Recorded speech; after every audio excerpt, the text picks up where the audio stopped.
JCB ছেড়ে এবার বীরভূমের সিউড়ি পুরসভার হাতে আর নোটিশ।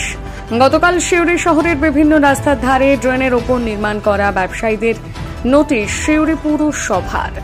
শহরের বিভিন্ন রাস্তায় পায়ে হেঁটে নোটিশ সাঁটাচ্ছেন সিউড়ির পুরসভার চেয়ারম্যান উজ্জ্বল চট্টোপাধ্যায় সহ অন্যান্য কাউন্সিলররা।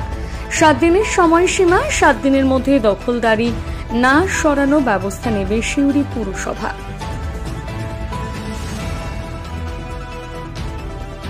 আজকে আমরা সিউড়ি পৌরসভার তরফ থেকে আমি এবং আমার কাউন্সিলর মিলে এবং প্রশাসনকে নিয়ে নোটিশ সার্ভ করছি।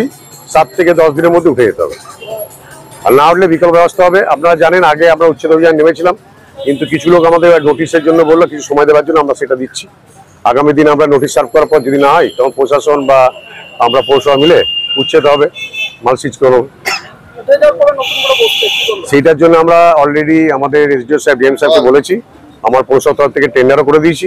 2-1 দিনের মধ্যে হাসপাতাল ফেন্সিং আরম্ভ হবে।